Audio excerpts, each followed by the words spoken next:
So I don't really have a coming out story, but I lied to Jordan that I do because I needed the platform.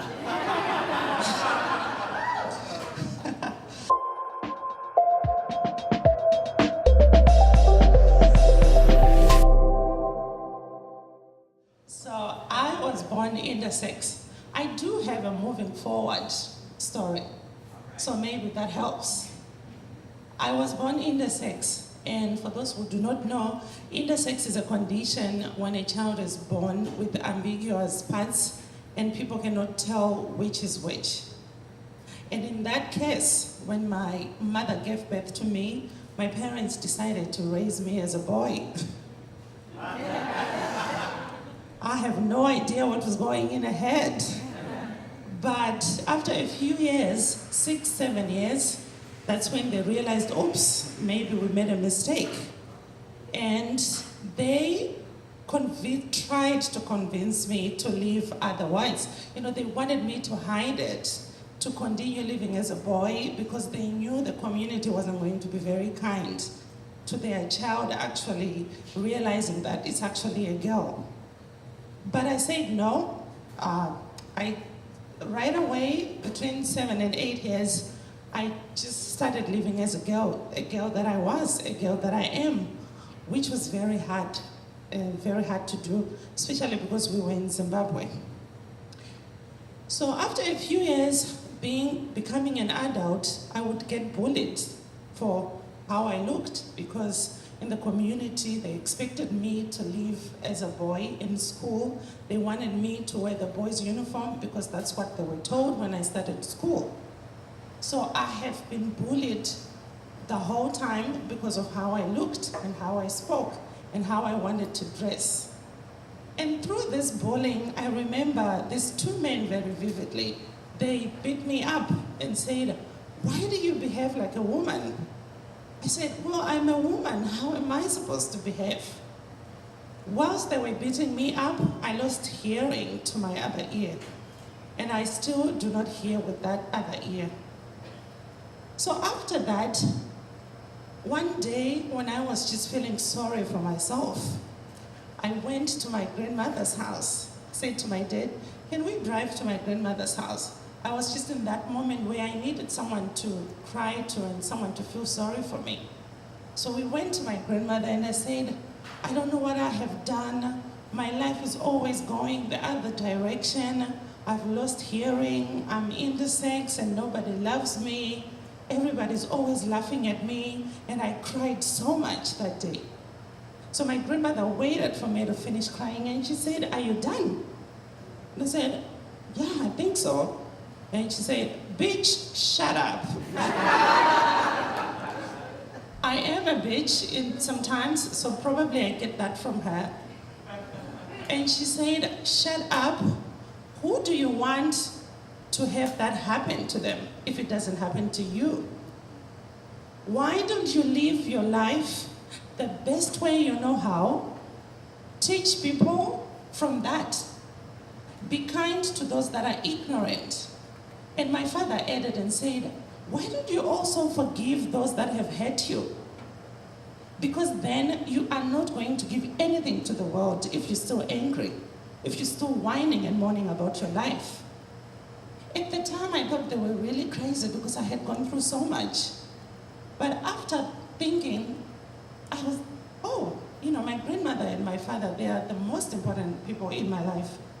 I love my mother, by the way, but I do speak about my father and my grandmother because they were the most influential people in my life. So I thought, okay, why don't I get up and try and educate people about this situation instead of just complaining? I started an organization in Zimbabwe that promoted the rights for intersex and transgender people. Thank you.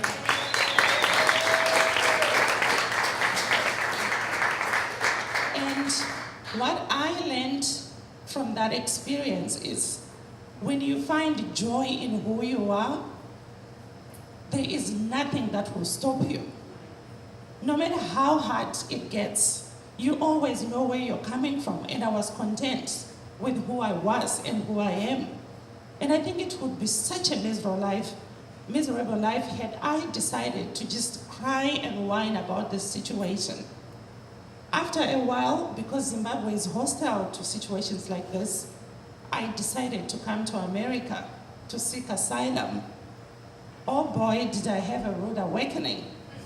I thought I was coming to a country that probably understood intersex stuff more than any country, because America is a developed country. And then I realized, no, people do not even know what intersex is. I realized I had so much to do once again. So I find it in me every day to get up and teach someone who doesn't know. I also try to run away from the anger that happened to me with all the pain and the beatings that I went through. I choose to stay away from that, because if I do stay, then I will not be productive.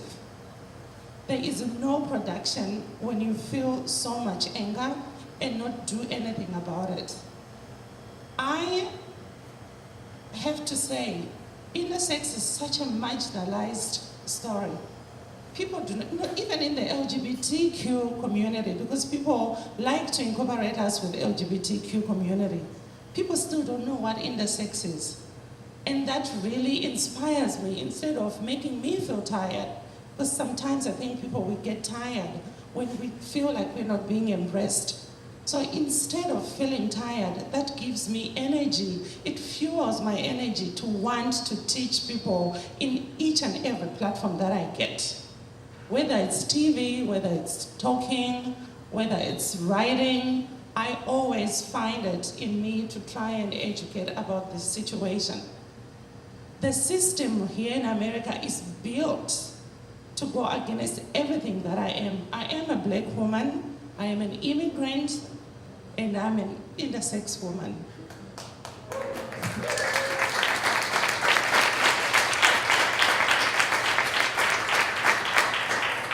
That is something that is just built automatically to destroy me. But from that, I rise like an eagle. Because if I don't, those people that want to oppress me, then I let them win. If I do not speak, I remain the bitch that my grandmother told me and say, bitch, shut up.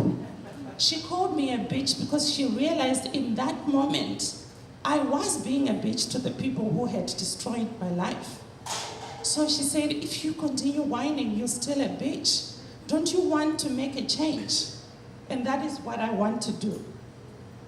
I have to say, it is really hard when a community does not embrace you, but then it is actually even harder for me to not want to do something about it. I want you to look at me. I want to be a testimony of someone who has overcome. I testify in front of you that when you overcome, you do actually find the light at the end of the tunnel. It is a cliche, but it is true. Because when you overcome all that pain, there will be a prize for you waiting for you. Because then you wake up feeling like your life actually is serving a purpose. And this is what I hope to do each and every day of my life. And I realized one thing, the administration might be cruel to people, Trump administration and all that. They will take those children away from their mothers and stuff like that. But there is one thing that they will not take from you. That is the power of will. When you have the power of will, willingness to love, willingness to give, nobody will ever take away that from you, whatever the circumstances might be. Thank you.